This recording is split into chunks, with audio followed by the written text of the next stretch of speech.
I.S.U.P.K.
Read that article.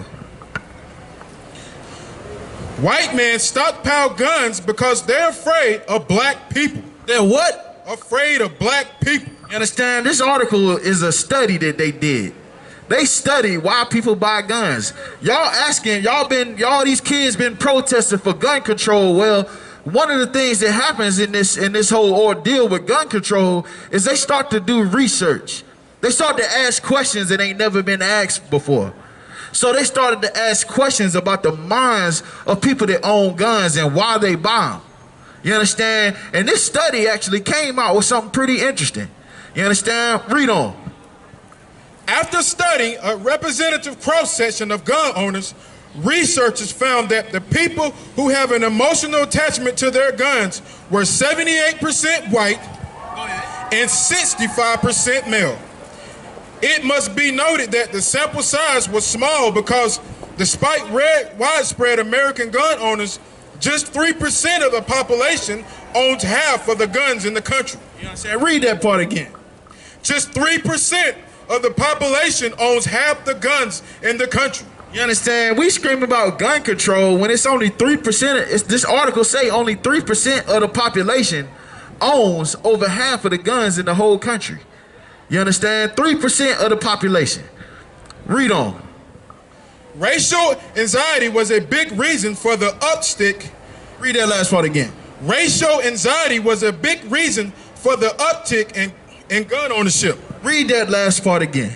Racial anxiety was a big reason for the uptick in gun ownership. Go ahead. According to Angela Stroud, a Northern College sociologist, Stroud went through a concealed weapon application in Texas and interviewed applicants. She found that many of them wanted to protect their loved ones during the impending race war. They wanted to do what? Protect their loved ones during the impending race war. Now keep in mind, the article just says 78% of gun owners were white. 78% of gun owners were white. And why are white people buying guns? Read that last sentence again. I don't think people are paying attention. That many of them wanted to protect their loved ones during the impending race war. They preparing for the race war, man. Prophesied in the Bible. Right out the mouth of Jesus Christ himself. You understand? That's what this white man is getting ready for, man. The white man is buying guns to protect his family in this race war, man. That's right. But I got news for you, man.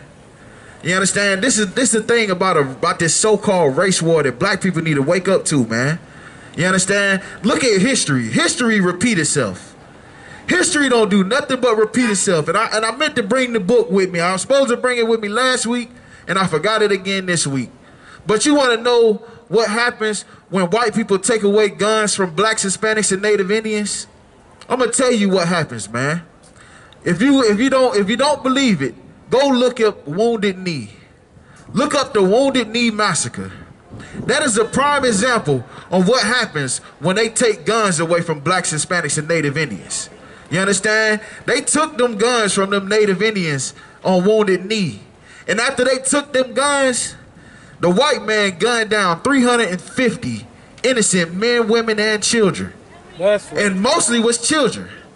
And you know what? Here's the deal. They'll do it again if they could, man.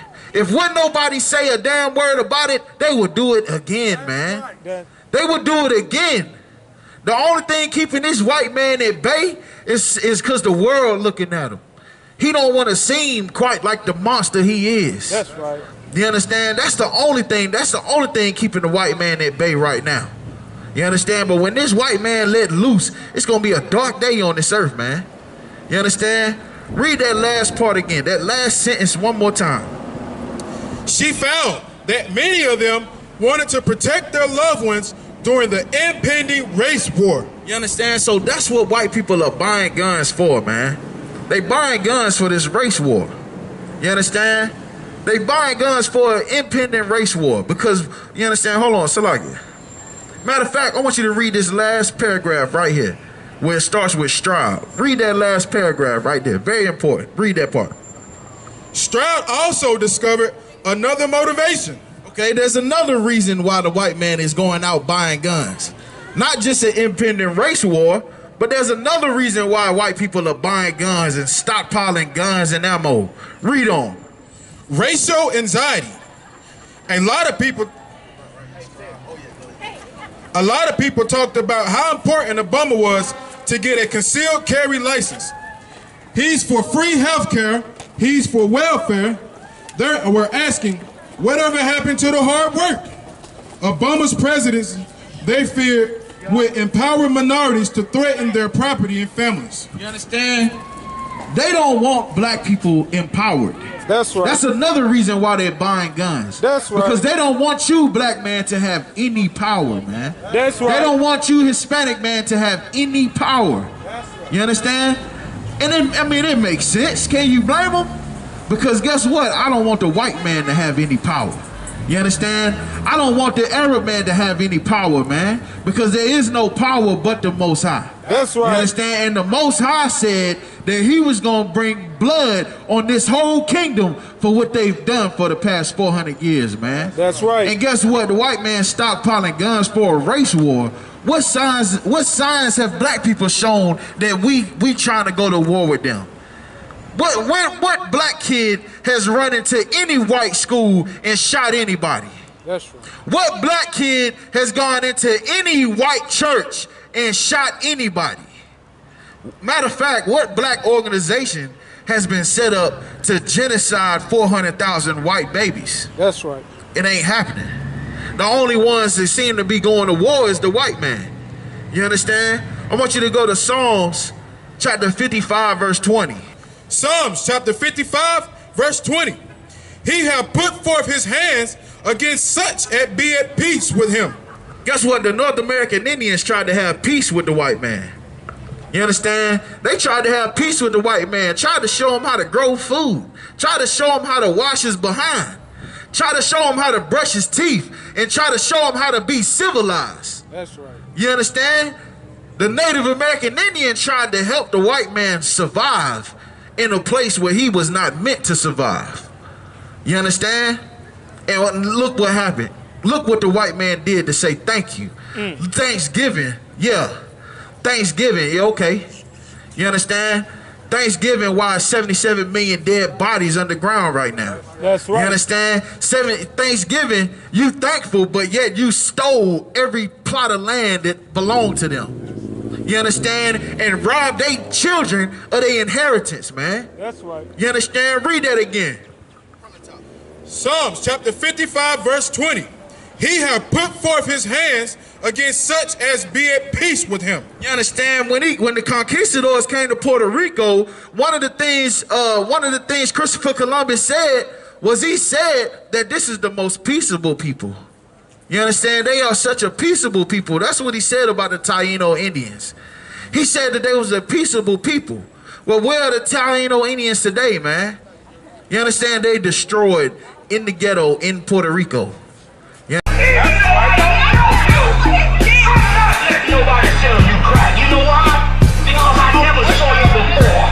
But you a black man like me.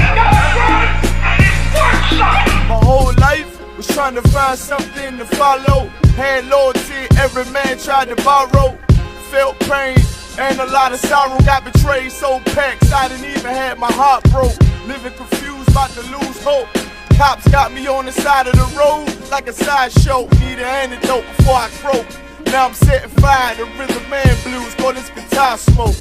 Rebel with no cause, trying to find direction. The world got me vexed. Picked up a bad liquor habit that's hereditary from oppression. Felt like my life was on fire, trying to find an exit. Now look, 10 G's plus a good record. Sometimes a follower is a soldier, trying to find a good shepherd. Plus when you in hell, how do you excel? Wisdom the breath of life, I don't believe in fairy tale. Listen well to what I tell. No calling can cause pain, something that a rebel knows very well. Can't you tell I was sent from the Lord? Got a tongue like a two-edged sword.